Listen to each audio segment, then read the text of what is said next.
The rain wasn't the gentle kind. It was the punishing type that soaked through cheap fabric in seconds and made you question every decision that led you to, standing on a street corner at 9 p.m. with nowhere to go. I pressed closer to the hotel's exterior wall, trying to steal warmth from the building that had fired me 3 days ago. My phone screen glowed in my hand, another missed call from the landlord, another voicemail I wouldn't listen to because I already knew what it said. You have until Friday. After that, we're changing the locks. It was Tuesday. I had $23 in my checking account. A daughter waiting at my friend Sarah's house who kept asking when we could go home, and the kind of bone-deep exhaustion that came from pretending everything was fine when your entire world was collapsing. The Grandview Hotel loomed above me, all glass and golden light spilling onto wet pavement. I'd worked here for 2 years as a concierge good at my job. Loved by guests, trusted with keys and secrets, and the small intimacies of wealthy people's lives. Until someone stole $3,000 from a guest's room, and somehow the blame landed on me. No proof, no trial.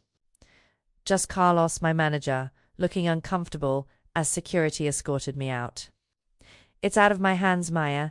Corporate decision.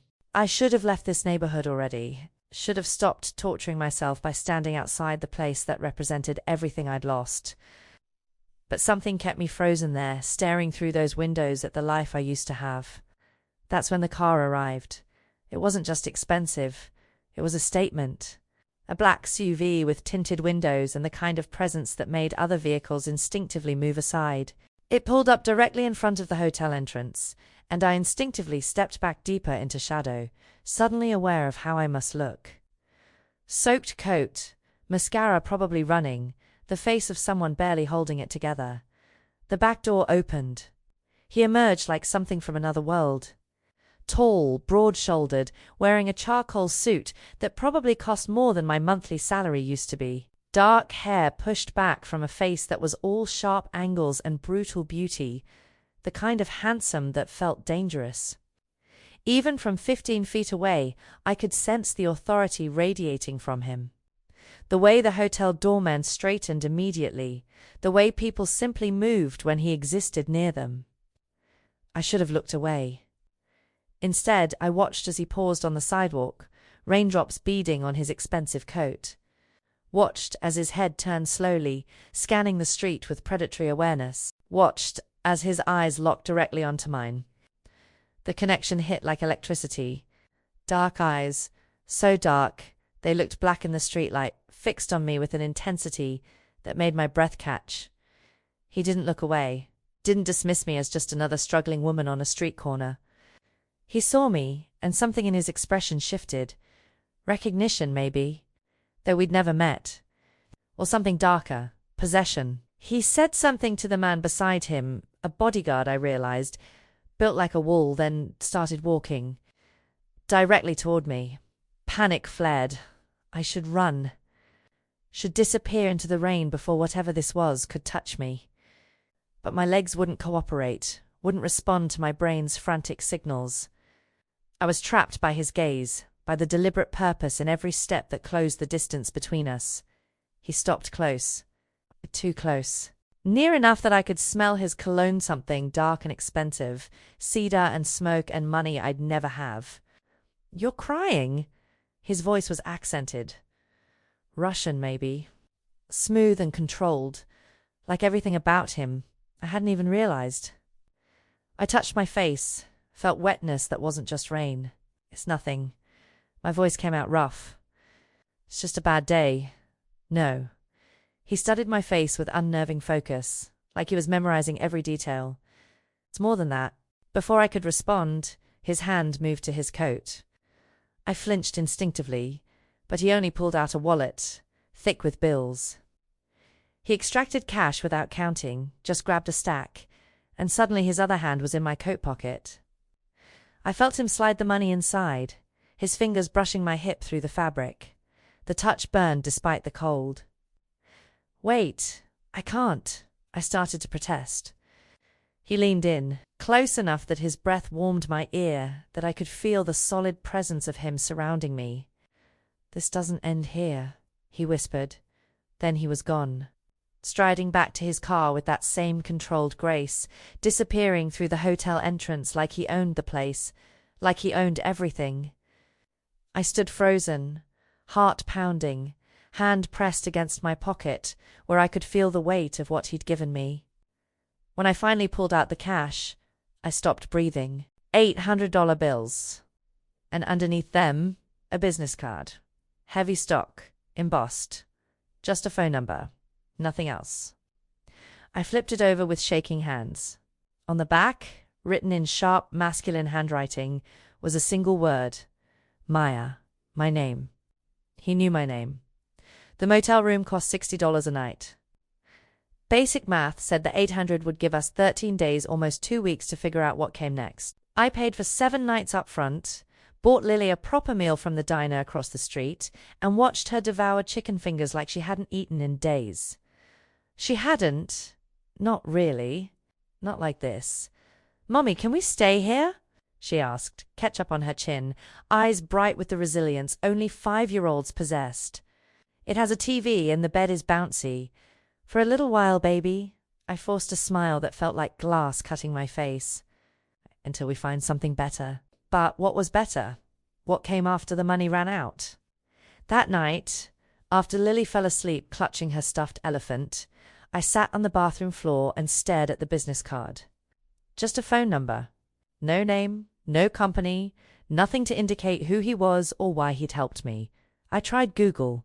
Reverse phone lookup, nothing. The number was a ghost. He was a ghost. Except he knew my name. I should have thrown the card away. Should have taken his money as an unexpected blessing and forgotten those dark eyes and that whispered promise. This doesn't end here. But I couldn't stop thinking about the way he'd looked at me. Not with pity. Not with the casual charity wealthy people sometimes showed the desperate. With something else entirely.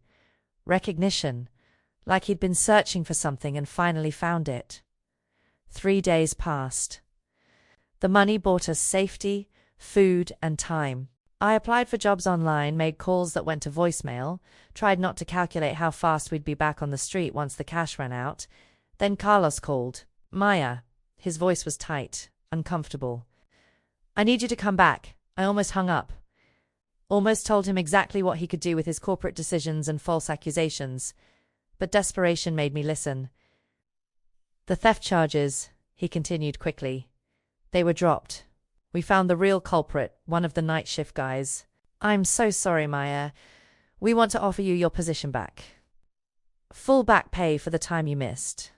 The relief should have been immediate, overwhelming. Instead, suspicion crawled up my spine. "Just like that? Just like that? Can you come in today? We'd love to have you start immediately." I should have questioned it more. Should have demanded explanations and apologies and guarantees. But Lily needed stability, and my pride was a luxury I'd already sold. "I'll be there in 2 hours. The Grand View looked exactly the same. Same golden lights, same marble floors, same wealthy guests gliding through the lobby like they owned the air itself. Carlos met me at the employee entrance, practically vibrating with nervous energy. "Your station is ready," he said, not meeting my eyes. "All your access restored." "I really am sorry about the misunderstanding." Misunderstanding. The word tasted bitter. That's what we're calling it? "Maya, please." He finally looked at me, and I saw something in his expression that made my stomach drop. Fear. "Just don't make waves, okay? Everything's been handled." "Handled by who?" He opened his mouth, closed it. Then, "The new owner wants to see you. Today. 6 p.m. Penthouse suite." The world tilted slightly. New owner? What happened to the Goldstein family? Sold 3 days ago. Everything went through fast cash buyer. No contingencies. Carlos swallowed hard. "Mr. Volkov now owns the Grand View and 4 other properties in the city." The name hit me like cold water. Volkov. Nikolai Volkov. My voice came out strangled. Carlos's expression confirmed everything. "You know him?" I thought about a man emerging from rain and darkness. About $800 in a whispered promise. About a business card with my name written in sharp handwriting. "We've met."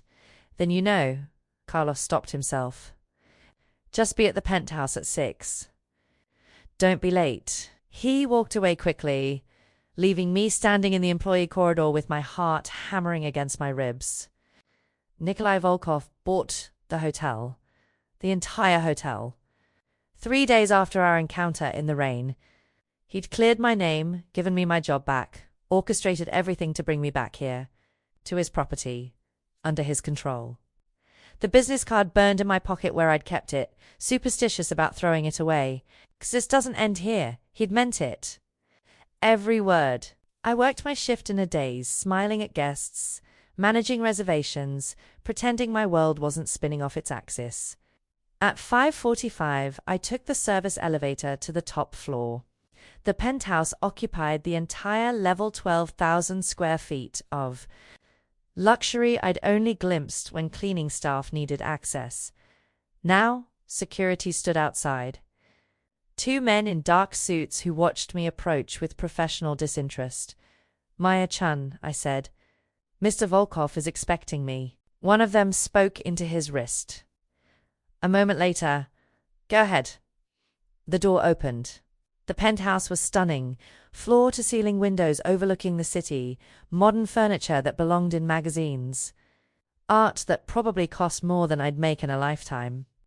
And standing by the windows, silhouetted against the setting sun, was him. Nikolai turned as I entered. Same charcoal suit, or one identical. Same dark eyes that seemed to see straight through skin and bone to whatever lived underneath. "Maya," he said my name like he owned it. "Thank you for coming. Did I have a choice?" A slight smile touched his lips. "There's always a choice. Is that what you call this?" I gestured around us. "Buying my workplace, clearing charges I never should have faced, summoning me here? That's choice?" "Yes." He moved closer with predatory grace. "You could have stayed away. Could have kept the money and disappeared. Instead, you came back. You chose to be here." He was right, and I hated that he was right. "Why?" the question burst out. "Why help me? Why buy this hotel? What do you want?" Nikolai stopped 3 feet away. Close enough that I could smell that cedar and smoke cologne again. Close enough that I had to tilt my head back to meet his eyes. "I want you to understand something, Maya. That night in the rain, I wasn't being charitable. I was making an investment. My blood ran cold. In what? In you." "An investment," I repeated, the word bitter on my tongue. "That's what you call people?" "No." Nikolai moved to a bar cart, poured amber liquid into 2 glasses. "That's what I call opportunities. And you, Maya-chan, are an opportunity I couldn't ignore." He offered me a glass. I didn't take it. I don't understand. "You will." He set both glasses down, then retrieved a folder from the desk. Thick manila, the kind that held entire lives inside. He opened it, facing me. The first page was a photograph of me, leaving the Grandview 3 days before my firing, smiling at something on my phone. The second was Lily, playing at the park. The third was my ex-husband Ethan, caught mid-laugh at what looked like a casino table. My breath stopped. "You've been watching me." "Researching," Nikolai corrected calmly. "There's a difference."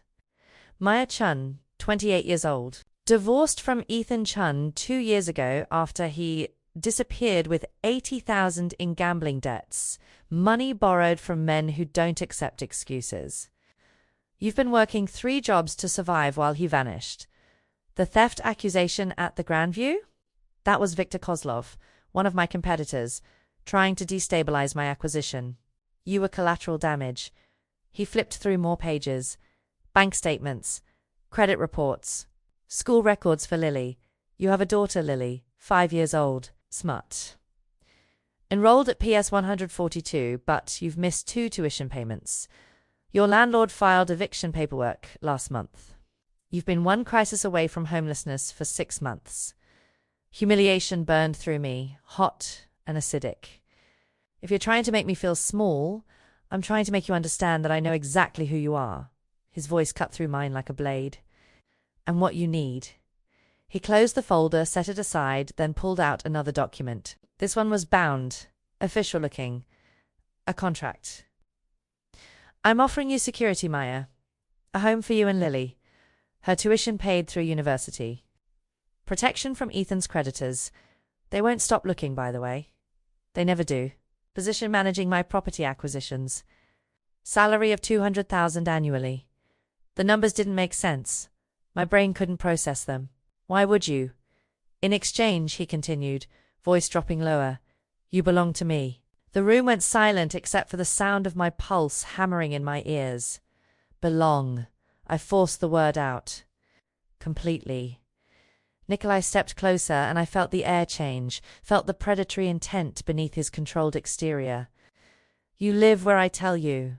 Go where I say. Present yourself as mine in every way that matters. Companion, partner, whatever role I need you to fill. Your time, your loyalty, eventually your body or mine. I should have run, should have thrown his contract in his face and disappeared into the night. Instead, I heard myself ask, why me? Something flickered in those dark eyes. Not quite softness, but something close. Because 3 nights ago I watched you stand in the rain with nothing. No money, no options, no hope. And you didn't beg, didn't sell your dignity for spare change.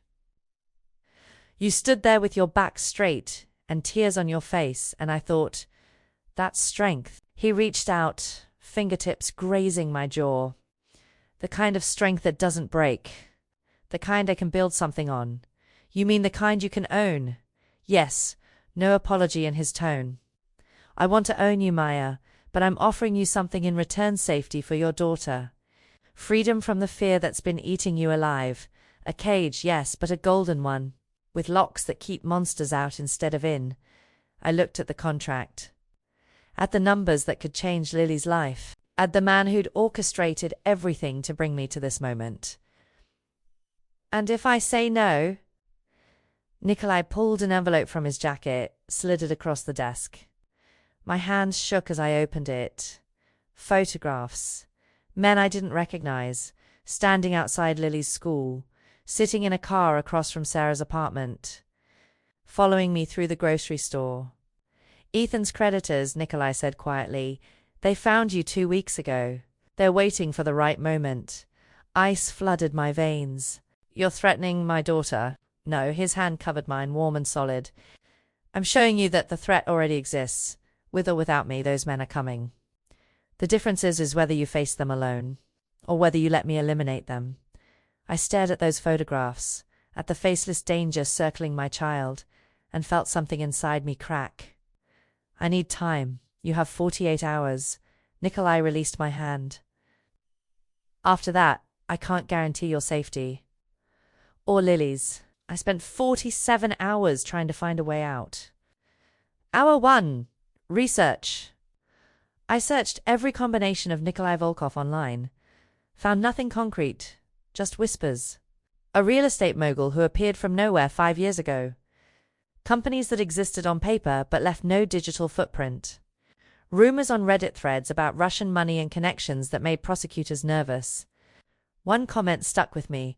Men like Volkov don't just have power. They are power. The kind that doesn't need to advertise. Hour 12. I called a lawyer. Pro bono, because I couldn't afford anything else. She listened to my situation, the contract, the implied threat, the photographs of men watching my daughter. Is any of it illegal? She finally asked. I don't know. Then I can't help you. If he's not breaking laws, if he's offering you legitimate employment with unusual conditions, that's between you and him. A pause. But Maya, men who operate like this, they don't take no for an answer.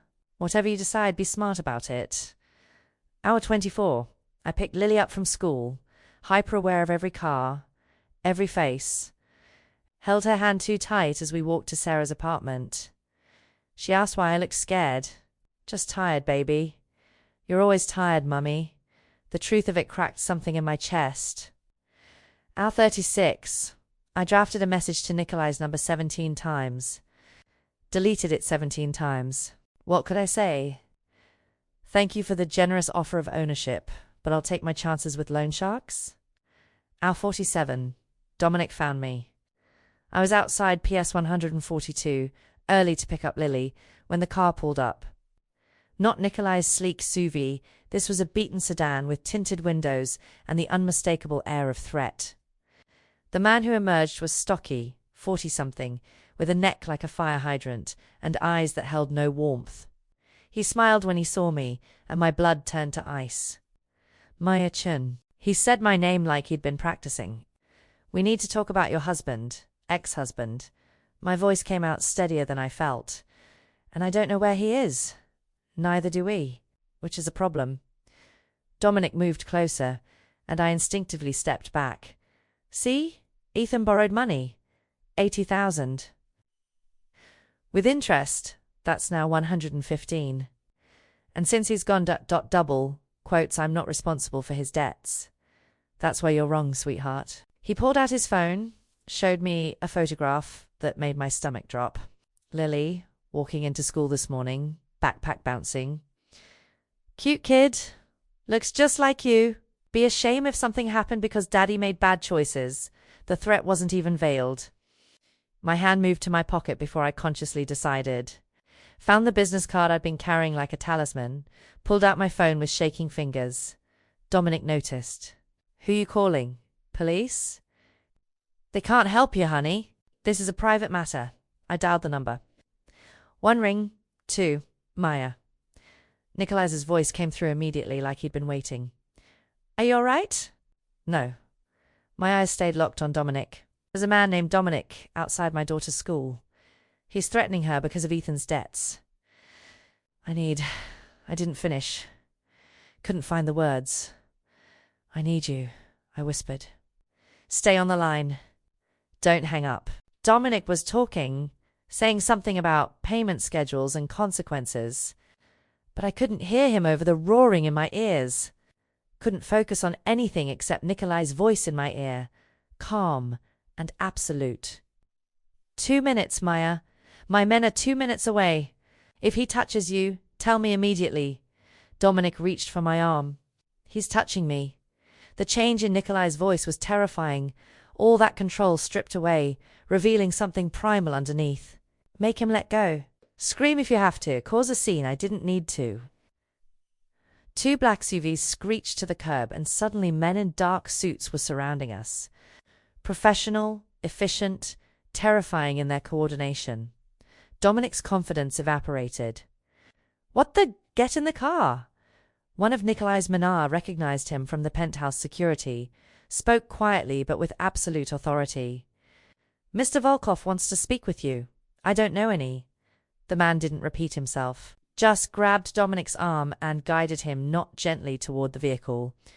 Within 30 seconds, they were gone. The whole encounter had taken less than 3 minutes. Other parents were staring. I didn't care. Maya! Nikolai's voice pulled me back. Are you hurt? No. Good. My driver will bring you to me. We'll collect Lily together, and then we'll finish this conversation. Nikolai, you called me. His voice softened slightly. That was your choice. Now let me protect you. The penthouse looked different in daylight. Less intimidating, somehow, though Nikolai's presence still dominated the space.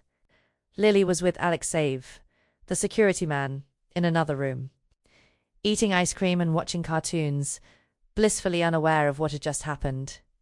Nikolai had insisted on making her comfortable first, showing a consideration for her that I hadn't expected. Now he stood across from me, the contract on the desk between us. Dominic won't trouble you again, he said. Neither will anyone else connected to Ethan's debts. I've made that clear. How? You don't want to know.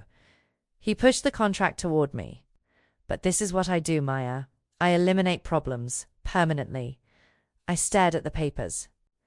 At the promise of safety written in legal language. If I sign this, everything changes. Yes. I become yours. Yes. He moved around the desk, close enough that I could feel his presence like heat. But you also become mine to protect. Mine to provide for. No one will touch you or Lily again. That's my promise. My hand hovered over the pen. Why does it feel like I'm signing my life away? Because you are. Nikolai's hand covered mine, guiding it to the pen. But you're gaining something too. Security. Peace. A future where you don't have to be afraid. I signed. One signature, and everything I'd been became something else entirely. Nikolai pulled the contract toward him, added his own signature with decisive strokes. Then he turned it so I could see the date. My blood froze. His signature was dated 4 days ago, before our meeting in the penthouse. Before I'd decided anything. You knew, I breathed. You knew I'd say yes. Nikolai smiled, satisfied, possessive. No, Maya, I hoped. But I've learned that hope, when properly motivated, becomes certainty. He leaned down, lips brushing my ear. Welcome home. The estate sat 40 minutes outside the city, hidden behind iron gates and walls covered in climbing ivy. From the street it looked like old money and quiet elegance. Up close I could see what it really was. A fortress. Security cameras tracked our arrival. Armed guards nodded as Nikolai's SUV passed through 3 separate checkpoints. The driveway curved through manicured gardens that probably required a full-time staff, ending at a mansion that belonged in architectural magazines. This is where you live, I breathed. Where we live, Nikolai corrected. As of today. Lily pressed her face against the window, eyes wide. Mummy, is that a pool? Yes. Nikolai glanced back at her with something almost like warmth. Olympic-sized, heated year-round. Do you know how to swim? A little. We'll get you lessons. Just like that. Casual, easy, like Olympic pools and private swim instructors were normal things to offer a 5-year-old you'd just met. The interior was even more overwhelming. Marble floors, soaring ceilings, art that made me afraid to breathe too close. But Nikolai didn't give us the grand tour. He took us straight to what he called your wing. Lily's room was a child's fantasy. Pale purple walls, a canopy bed with gauzy curtains, built-in bookshelves already filled with children's classics. Toys I recognized from her whispered wishes, the dollhouse she'd pointed at in store windows, the art supplies I could never afford. How did you... I started. I'd pay attention, Nikolai said simply. Lily was already exploring, squealing over discoveries. My room was connected through a shared bathroom queen bed, sitting area, windows overlooking the gardens. Elegant, comfortable, and clearly designed to keep me close to my daughter. Where's your room? I asked. Nikolai pointed down the hallway. East wing. You'll have privacy. I'm not a monster, Maya, but the unspoken truth hung between us. Not yet. The first week was disorienting. Lily adapted with the resilience of childhood swimming lessons with a patient instructor named Marina.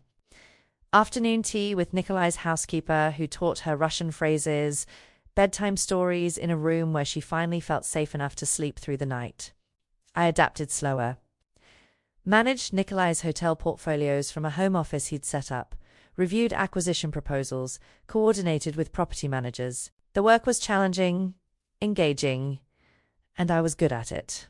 He'd chosen well, but I felt like an imposter. Like any moment, someone would realize I didn't belong in marble hallways and designer clothes. Nikolai was gone most days. Left before dawn, returned late, sometimes not at all. When he was home, he was patient, asked about my day, played chess with Lily, maintained a careful distance that should have been comforting. Instead, it felt like waiting for the other shoe to drop. The third week I saw the blood. He'd come home around 11, went straight to his office. I was getting water from the kitchen when I noticed him at the bar cart, pouring vodka with hands that trembled slightly. His shirt cuffs were stained dark red. You're bleeding, I said. He looked down, almost surprised. Not mine. The casual delivery made it worse somehow. I crossed to him, unsure what I was doing, and reached for his wrist. He let me unbutton the cuff, push up the sleeve. No wounds, just someone else's blood. What happened? Business. He didn't pull away from my touch. A problem that needed solving. With violence. Yes. His dark eyes met mine, unflinching. I won't lie to you, Maya. My world isn't clean. People who cross me face consequences. Tonight, someone tried to move product through my territory without permission. I made an example. I should have been horrified. Should have recoiled from this man who spoke of violence like discussing quarterly earnings. Instead, I thought about Dominic threatening Lily, about the men who'd been watching our every move, about how thoroughly they'd all disappeared after one phone call. Are they dead? I whispered.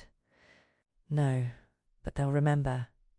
He caught my hand, held it against his chest where his heart beat steady and strong. Does it frighten you? Knowing what I'm capable of? Yes, honest. But not the way you think. How then?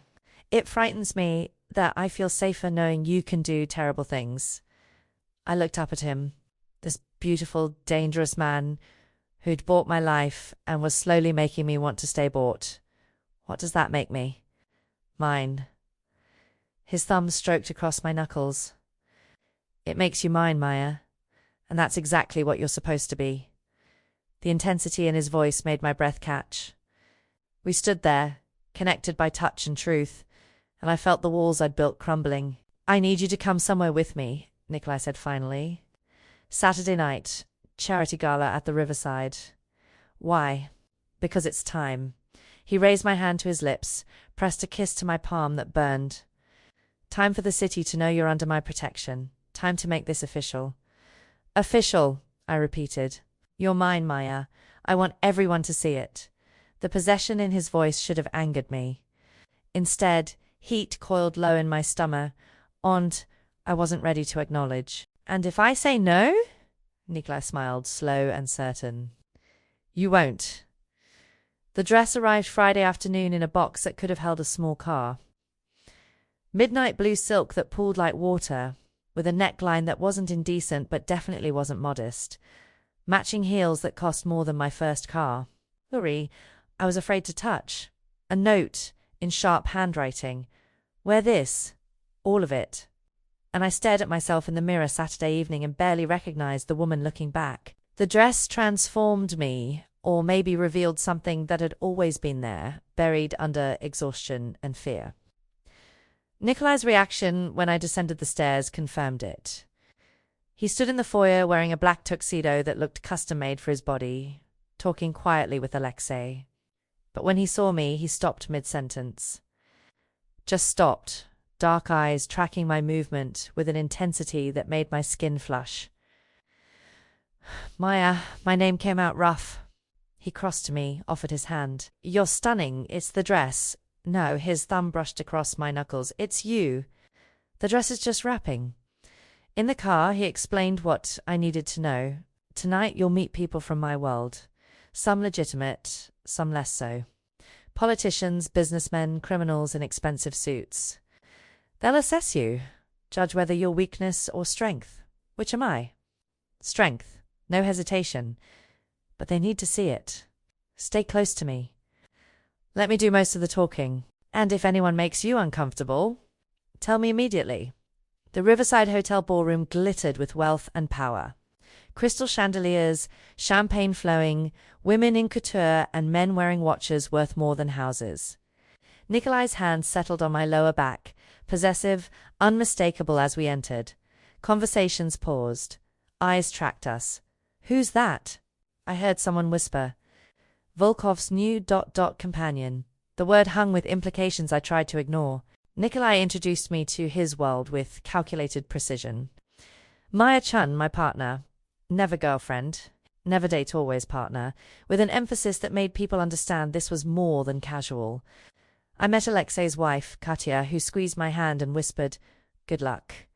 Met Senator Bradshaw, who looked terrified of Nikolai but hid it behind politician's charm. Met Irina Volkov, a cousin, apparently who studied me like a problem she was solving. You're not what I expected, Irina said. What did you expect? Someone more, ... temporary. She sipped champagne. Nikolai doesn't usually keep them this long. The words stung more than they should have. 2 hours in, I excused myself to the restroom. Needed a moment away from the scrutiny, from playing a role I still didn't fully understand. I was touching up lipstick when a man appeared in the hallway. 50s expensive suit, bourbon on his breath. You're Volkov's girl. Not a question. I'm with Mr. Volkov, yes. I tried to move past him. His hand caught my arm. Must be good at something special to catch his attention. What's your secret, sweetheart? Let go. My voice stayed calm despite my racing heart. Come on, give me a hint. He didn't finish. Nikolai appeared like violence materialized, grabbed the man's wrist with precise brutality, and twisted until something cracked. The man yelped, dropped to his knees.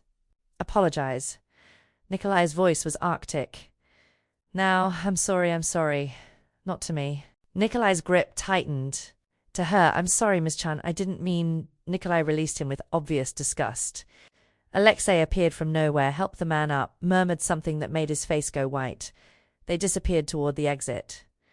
I stood frozen, heart pounding. Nikolai turned to me, fury still radiating from him in waves. Did he hurt you? No, just grabbed my arm. His jaw clenched. That's enough. Nikolai, no one touches you. He cupped my face with surprising gentleness, completely at odds with the violence of seconds ago. No one. Do you understand? I nodded, unable to speak. The drive home was silent. Nikolai's hand found mine in the dark, held tight, thumb stroking patterns across my knuckles that felt like claiming. At the estate, I walked Lily to her room. She'd stayed with Marina, kissed her goodnight, then stood in my own doorway, key in hand. Nikolai was there, leaning against the frame, still in his tuxedo, tie loosened. The fury had banked but not disappeared, replaced by something equally dangerous. I should have killed him, he said quietly. You didn't. That's what matters. Only because you were watching. He pushed off the frame, moved closer. Do you understand what you do to me, Maya? The control I have to maintain when someone threatens what's mine. I'm not. Yes, you are. He backed me against the door, hands framing my face. You've been mine since that night in the rain.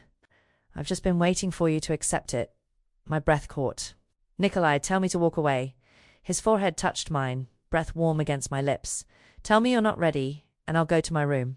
I'll wait as long as you need. I should have said it. Should have maintained the distance that kept me safe. Instead, my hands fisted in his shirt. Don't walk away.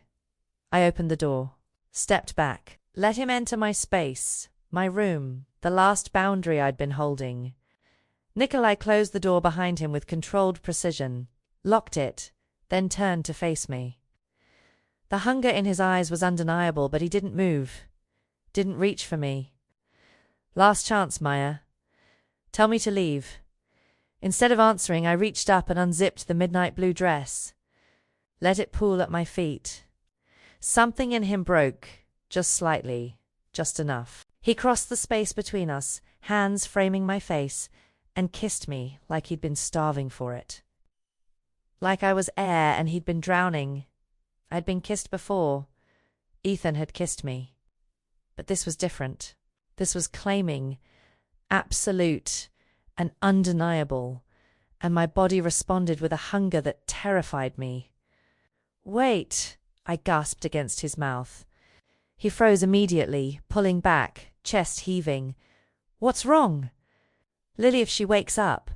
Understanding flickered across his face. He pulled out his phone, sent a quick text. 30 seconds later, it buzzed. Marina is in the connecting room. She'll handle anything Lily needs tonight. We won't be disturbed. The thoroughness should have bothered me. Instead, it made me feel protected. Okay, I whispered. Okay. His hand slid down my arms, leaving fire in their wake. I need you to be sure, Maya, because once I have you, I won't be able to let go. I'm sure. And I was, terrifyingly, completely sure. What followed wasn't gentle, but it was reverent. Nikolai touched me like I was something precious he was afraid to break. Asked permission with every kiss, every caress. When I whispered, "Don't stop," he claimed me completely possessive. Consuming, worshipping my body like he was sealing a vow written in skin and breath. Afterward, we lay tangled in sheets, my head on his chest, his fingers tracing lazy patterns on my spine. The silence was comfortable, weighted with satisfaction, and something deeper I wasn't ready to name. I need to tell you something, Nikolai said finally, voice rough. About Ethan. My body tensed. What about him? He didn't just owe money to loan sharks. 2 years ago he stole from me directly. 50,000 in cash from a shipment he was supposed to be guarding. I've been tracking the debt since he disappeared. Ice flooded through me. You've known where I was for 2 years? 6 months? His hand tightened on my hip, holding me when I tried to pull away. I found you 6 months ago. Had my men watching, gathering information.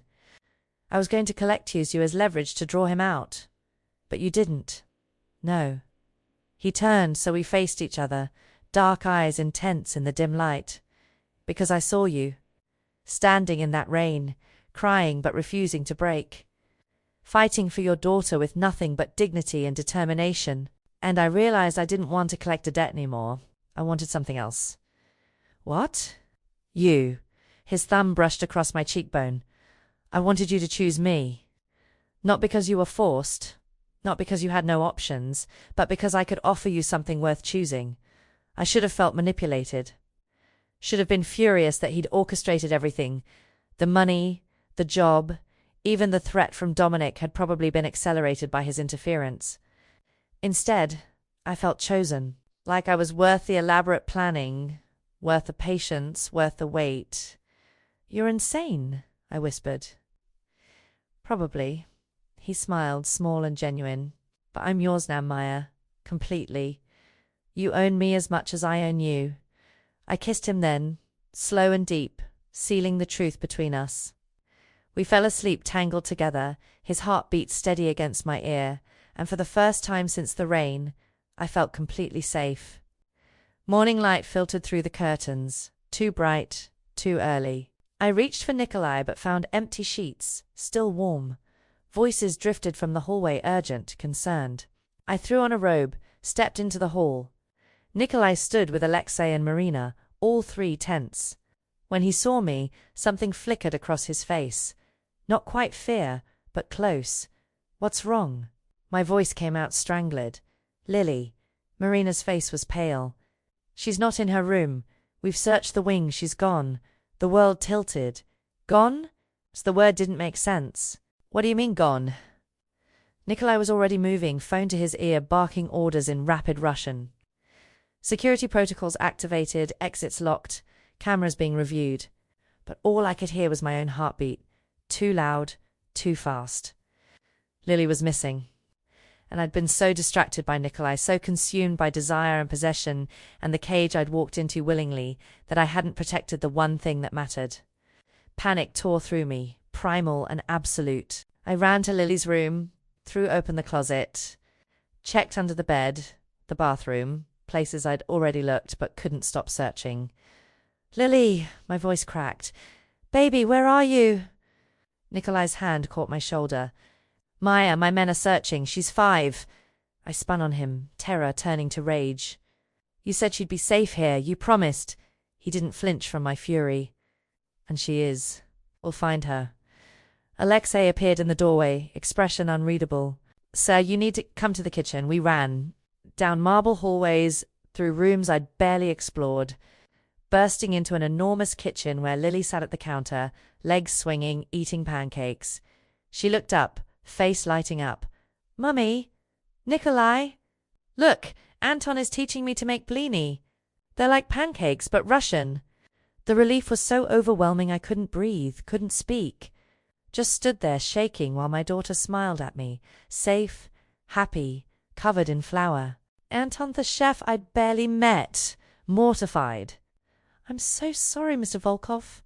She appeared at 5:30 asking about breakfast. I didn't think I should have notified. It's fine. Nikolai's voice was tight. Leave us. The kitchen emptied quickly. Lily's smile faded as she registered the tension. Am I in trouble? I crossed to her, pulled her into my arms, held her so tight she squeaked. No, baby. You're not in trouble. But you scared me. You can't just wander around without telling anyone. I was hungry. And Marina was sleeping. She pulled back, studying my face. Why are you crying? Because I love you. I kissed her forehead. So much. Nikolai crouched beside us, his usual control cracked at the edges. Lily, this is a big house.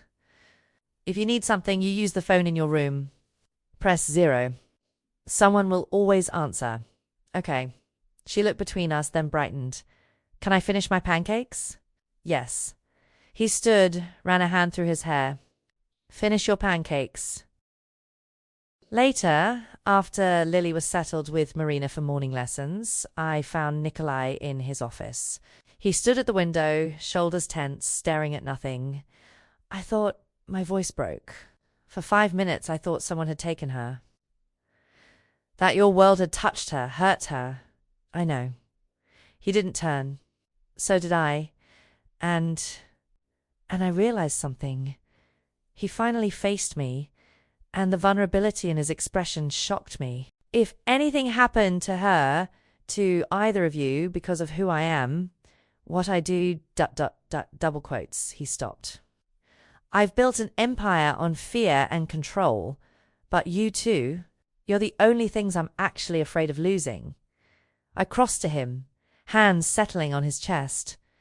You're not going to lose us. You don't know that. My enemies will have to go through you first. I looked up at him, and I'm starting to understand that means they won't succeed. Something shifted in his expression. You're not afraid anymore. Oh, I'm terrified. Honest. But not of you, not of this. I gestured around us. I'm afraid of how much I'm starting to need this. Need you? How much Lily's thriving here? How easily I've adapted to being yours. Nikolai pulled me closer. That doesn't sound like fear. Then what is it? Acceptance. His lips brushed my temple. You're finally letting yourself belong somewhere. To someone. Maybe he was right. Maybe that's what scared me most, not the cage, but how comfortable it was becoming. His phone buzzed. He glanced at it, and his entire body went rigid. What is it? A message. His voice had gone cold. Lethal. From someone who shouldn't be able to reach this number. He turned the screen so I could see. I heard you found my wife. I'm coming to collect what's mine. Ethan. My ex-husband who'd disappeared, who'd stolen from Nikolai, who'd destroyed our lives and left me to clean up the mess. He was back, and he wanted me. Nikolai's grip tightened, possessive and protective. He's not taking you. I know. Surprising myself with the certainty, because I'm not his anymore. I'm yours. Yes. He kissed me hard, claiming absolute. And I protect what's mine. Always. But as I looked at that message, at Ethan's presumption that I was still his to collect, something cold settled in my chest. Not fear. Something else. Rage. For 2 years, I'd run from the consequences of Ethan's choices. Let his mistakes define my life, shape my daughter's future, drive every desperate decision. Not anymore. Let him come, I said quietly. Nikolai studied my face. Maya, let him come. I want to face him. I want him to see what I've become without him. I met Nikolai's dark eyes. And I want him to understand that he lost more than money when he ran. He lost everything that mattered. A slow smile crossed Nikolai's face, proud, fierce, dangerous. Then we'll be ready. The warehouse sat in the industrial district. All concrete and shadows, and the kind of space where screams wouldn't carry. Nikolai's men had secured it hours ago, cameras, exits, contingencies for every scenario. You don't have to do this, Nikolai said for the 3rd time. We sat in the SUV across the street, watching through tinted windows. I can handle him. No. I checked the wire tape between my breasts, the small earpiece hidden in my hair. He destroyed my life and walked away. He needs to see what he lost. What I became without him. Nikolai's jaw clenched, but he nodded. Alexei and 4 men are inside, hidden. Say the word and they'll intervene. And Maya? His hand caught mine. If he touches you, he won't. I kissed him, quick and certain, because I'm not the same woman he left. The warehouse interior was exactly as cold as it looked. Single bulb hanging from the ceiling, casting harsh shadows. And sitting in a folding chair in the center, looking exactly like I remembered, was Ethan. He'd aged. Lines around his eyes, grey threading through his dark hair. But the smile was the same charming, practiced, the one that had made me fall in love at 23. Maya. He stood, arms open like he expected an embrace. God, you look amazing. I stopped 10 feet away. You're not supposed to be here. I came back for you. For Lily. He stepped closer, and I noticed the desperation beneath the charm. I made mistakes, I know. But I've changed. We can start over. No. The word stopped him cold. I'm not here to reconcile, Ethan. I'm here to finish what you started 2 years ago. His expression shifted, confusion, then calculation. The money? I can pay it back. I have a plan you stole from Nikolai Volkov. I let the name hang between us. $50,000. Did you really think you could just come back and negotiate? Color drained from his face. You're with him? Maya, do you have any idea what he is? What he does? Yes. Simple. Final. I know exactly who he is. And I know he's kept us safer in 3 months than you did in 5 years. Us? Ethan's eyes widened. Lily, where is she? Somewhere you'll never find her. I pulled an envelope from my jacket. Here's your option. $100,000 in a contract. You sign away all parental rights, agree to never contact us again, and disappear. Take the money, start over somewhere else. He stared at the envelope like it was a snake. You're buying me off? I'm giving you a chance. More than you gave me when you left us with nothing. And if I refuse? Anger now replacing the charm. I'm her father, Maya. I have rights. You have nothing. My voice stayed steady. The moment you stole from Nikolai Volkov, the moment you left your daughter to face your consequences, you forfeited every right you had. Ethan's mask cracked completely. You can't keep her from me. I'll fight you in court. He lunged. Not to embrace, but to grab his hand, catching my arm, yanking me forward. Using me as leverage, as a shield against whatever he thought was coming. Training kicked in. The self-defense Nikolai had insisted I learn. I twisted, used his momentum against him, drove my elbow into his solar plexus. He gasped, released me, and I swept his legs out from under him. He hit the concrete hard. Nikolai's men materialized from the shadows, but I held up a hand. Wait. I crouched beside Ethan, who was gasping for air. I offered you a choice. You chose wrong. Nikolai emerged from the darkness, and I watched Ethan's face go white with terror. Maya. Nikolai's voice was controlled, but fury simmered beneath. Are you hurt? No. I stood, stepped back. He's all yours. Ethan scrambled backward. Please, I didn't mean, I was just… You put your hands on her. Nikolai crouched down, cold and absolute. My wife. That was your last mistake. Wife? Ethan's eyes darted to me. I touched the ring Nikolai had given me last week, simple gold band, but weighted with meaning. Yes, wife. Nikolai stood, nodded to Alexei. Federal prosecutors have been very interested in his gambling operation. Wire fraud, money laundering. They'll be thrilled to take him off our hands. You can't, Ethan started. I can do whatever I want. Nikolai's hand found mine, anchored me. But Maya asked me to be smart. So you'll go to prison legally. Federal facility. 20 years minimum. And every day you'll remember that you lost everything that mattered. As they dragged Ethan away, his protests fading, I stood in that warehouse and felt something fundamental shift inside me. I wasn't afraid, wasn't shaking, wasn't questioning whether I'd done the right thing. I'd faced my past and won. Nikolai pulled me close. You disarmed him. You taught me well. I'm proud of you. He kissed my forehead. Though watching him touch you nearly broke my control. But you waited. Because I asked you to. Always. His arms tightened. Are you okay? I thought about it. About the woman who'd stood in the rain 6 months ago. Desperate and broken. About who I'd become in Nikolai's world, stronger, capable, protected, but not helpless. Yes, I said finally. I'm more than okay. 3 months later, the estate felt less like a fortress and more like home. Lily was fluent in Russian now, chattering with Marina about fairy tales and practicing piano in the music room Nikolai had built for her. She called him Collier, a nickname only she was allowed, and he melted every time she used it. I managed 5 of Nikolai's properties, turned 3 failing hotels into profitable ventures, and discovered I had a talent for business that years of survival had hidden.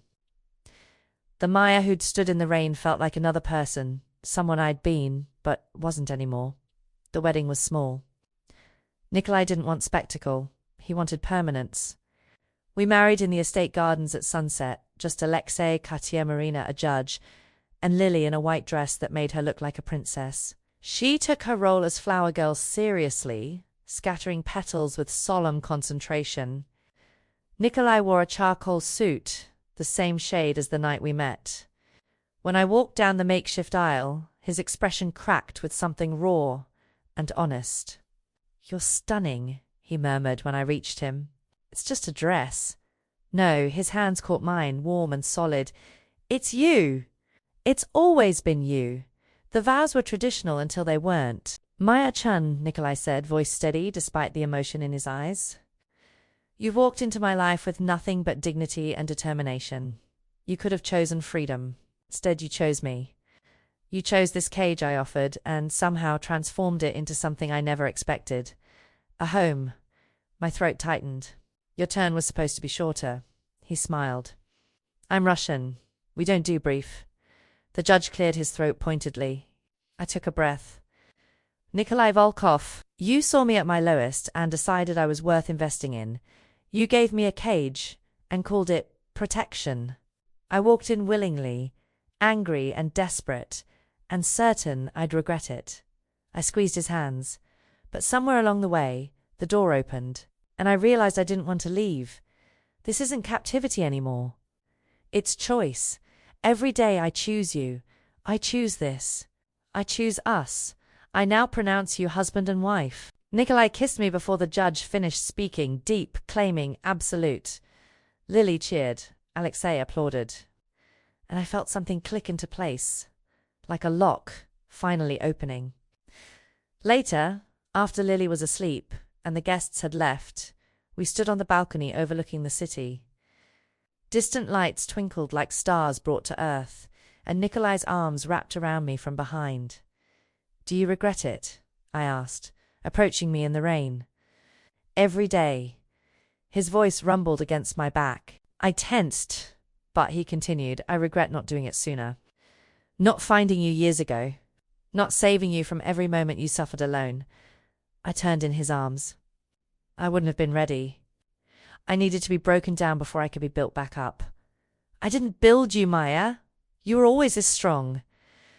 I just gave you space to remember. You're getting very philosophical in your old age." He smiled, that rare, genuine expression reserved only for me and Lily. "Marriage has made me soft." "Soft?" I laughed. "You sent 3 men to the hospital last week for looking at me wrong. That was restraint. I wanted to send them to the morgue." His hand settled on my hips, possessive. "You knew I'd say yes to everything, didn't you? The contract, the wedding, all of it." "No." His expression grew serious. "I hoped. Hope is dangerous for men like me. It requires believing in something beyond control. But you, Maya, you were worth the risk." I kissed him, slow and deep, tasting forever in the space between breaths. "Take me to bed," I whispered against his lips. "Wife." He smiled at the word. "I love hearing that." "Then hear it again." I pulled him toward the house, toward our room, toward the life we'd built from rain and desperation and impossible choices. "Your wife is giving you an order." His laughter was low, promising, and I always obey my wife. As we crossed the thresholds, Lily safe, the estate secure. The city spread below us. I realized the truth Nikolai had spoken months ago. I'd never been free. Poverty had been my cage long before he'd offered his. The difference was that he'd changed the bars from iron to gold, from confinement to protection. And somewhere in the transformation, the cage had disappeared entirely. This wasn't captivity. This was home.